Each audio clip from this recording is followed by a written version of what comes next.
Hey, it's Birdman here for Wheelchairs for Warriors, and with me now I have Josh Yarbrough. How are you, sir? I'm doing well. How are you? I'm doing well. So why don't you give us a little background on you, sort of like where you grew up and stuff like that, and take us into how you went into the service.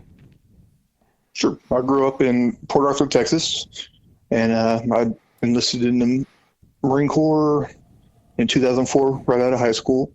Actually signed up in my junior year, right after my junior year. Left for boot camp like 2-3 weeks after I graduated and was a rifleman in the Marines. Okay, so you what got you interested in the Marine Corps?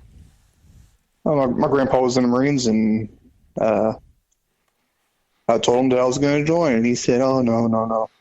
And I said, "Yeah, I really want to." He's like, "Oh, you won't do it." I said, "Yeah, I will, I promise." And he died. He wound up dying before I joined, but I made good on that promise. That's awesome. So where did you boot camp? San Diego. In San Diego? Okay. Yeah, MCRD. Okay. And then from there, where were you stationed? I was stayed on Pendleton for my whole 2 enlistments. Okay. And then deployment. Yep, went to Iraq in 2005, and then I went on the 31st MU in 2006. When I reenlisted, I went to Edson Range as a rifle instructor, and then PMI, primary marksmanship instructor. And then I went back to my old unit at 1-5 and went to Afghanistan for my 3rd deployment. Okay. And then at some point something happens, right? Yeah, I stepped on an IED in 2011 and lost both my legs below the knee. And how much time? So normal day. Can you sort of give us an idea of what transpired to get to that point? We were out patrolling, and one of the guys in my squad stepped on a IED, and we pulled him out and got him patched up. Well, not patched up, but tourniquets on him, and the helo came in. It was on the way, and someone else had been injured, and moving around the site, I stepped on one also, and yeah. So probably something you don't want to remember much of, right? I try not to think about it more than I have to. Yeah. Yeah, I got you. So okay, you obviously then get brought back to the States at to where do they bring you to? Let's put it that way. I got put into a coma, a medically induced coma. Right. So I'm not sure exactly where I was when that took place, but I woke up in Maryland. Mm-hmm.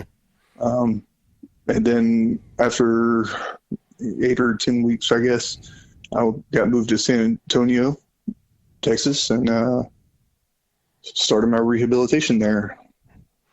Okay, and then I'm sure you went through the VA system is how you're getting your medical care. And yes. At some point you end up with a wheelchair. What's that wheelchair like? The wheelchair was fine to start out. Whenever I got injured, I was 6'1", 212 pounds. Mm-hmm. Pretty solid. But whenever I got out of the hospital, I was 96 pounds. Wow. So, I mean, I was very small compared to what I was before. And, I mean, after 2 years, I put back on about 100 pounds. So that wheelchair wasn't really fitting. It was kind of getting tore up. The tread was gone on them. Mm-hmm. The brakes were kind of not really working the way that they were intended to do so, and the front right wheel was rattling a bit. Velcro was tearing off, and the cloth and stuff on it was just worn out. Yeah. So I've known quite a few Marines and trained quite a few Marines, and you usually just deal with it and make it work, right? Yeah, you just patch it up and keep going. Right. But at some point, it becomes kind of like obvious that this isn't the best way things could be. How do you get aware of Wheelchair for Warrior, and how do they get into the point where they start talking to you? I didn't know anything about the organization. I play sled hockey, and the guy that was on my team told me about it, that he had been through that, used them before. He told me about it, and when I was like, "I'll look it up," and she filled out an application, and not long after that, we were contacted, and they wanted to ask a few questions and send in some paperwork and stuff, and it was kind of like you asked what happened and what's your situation. Mm-hmm. Filled that out, and it wasn't. They came out and took some measurements, asked a few questions. Mine, if they took a picture, and about, I guess it was probably 6 or 8 weeks later, they had a chair right at my front door. So it was pretty awesome. That is pretty awesome. So first experience a new chair, what was that like? What was the difference, and what impact did it have on your life? Well, not having the side railings or the wheels rubbing against my hips anymore was pretty awesome. I could go a lot faster because I didn't have the friction mm-hmm. and the wear on the skin. So, I mean, that was, you don't really realize how bad it is until you get a new one. And the seat was so much better. My back pain kind of went away. You don't really, I guess you just get used to the stiffness or the soreness and stuff, and it's just normal. Mm-hmm. And then I got this chair, and it's so much better. My back, after a few days, it was like, man, this is what it's supposed to feel like. So it was really pleasant. Awesome. I guess I don't really. No, that's perfect. Yeah. Your family, what was their reaction to the new chair, and did they notice any difference? Have you heard any comments from people? I mean, I can definitely wheel around a lot faster in this one. I guess maybe I'm not so grouchy. I don't. No, that's a thing, right? Yeah, I mean, after a year or two of always being uncomfortable, I get, I guess you unknowingly just become a little kind of grumpy. Yeah. So if you were to tell other vets that are needing this, that are thinking, I don't know, what would you say to them to say, yeah, go ahead and fill it out and do it? It's a fairly simple process. I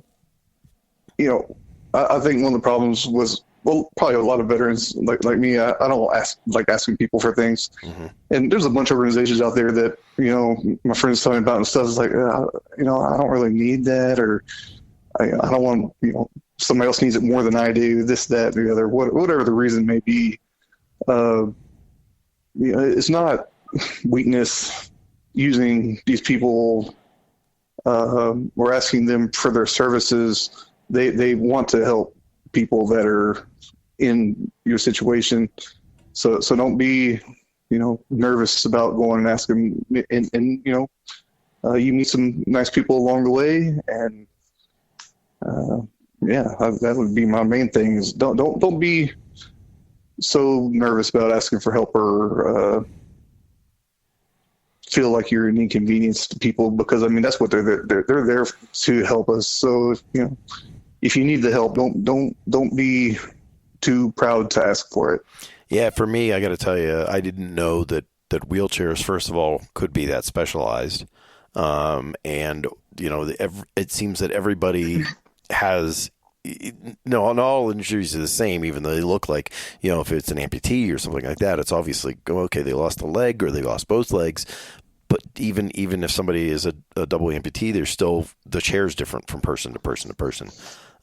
They are the sizes and the amount that you use it, what you try to do in a day, maybe the wheel size. Mine's lightweight because so my wife lifts it in and out of the car sometimes. I have a lift in my truck, but if we're going somewhere in another vehicle, it's nice not to have one of the heavy hospital ones. This is probably like maybe a third, maybe a half, but I think it's more like a third of the weight that a one of those hospital wheelchairs would be, or airport wheelchairs. Right.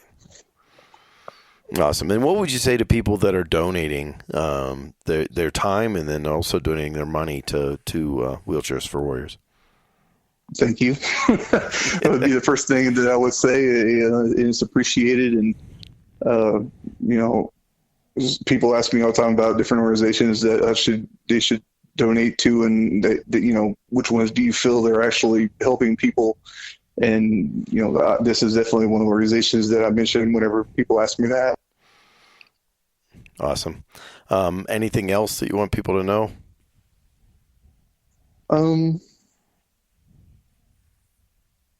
Not really. That's good. Not a problem. So I want to personally thank you for your service and everything you've done. And thank you for your time here today. Appreciate it. You're very welcome. Thank you. And thank you for helping them out and putting the word out about them, because they are great people over there. Awesome. Is there anybody you remember specifically from Wheelchair for Warrior you would like to mention? Heidi. She was awesome. Yeah, Heidi is an awesome individual, isn't she?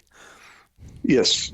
Yeah, she came over to the house, brought the chair and everything. And she lives in my, just resides near me, and she's like, yeah, I want to bring it to him. And she sat here for probably 2.5 hours, and we just talked, and she's super awesome.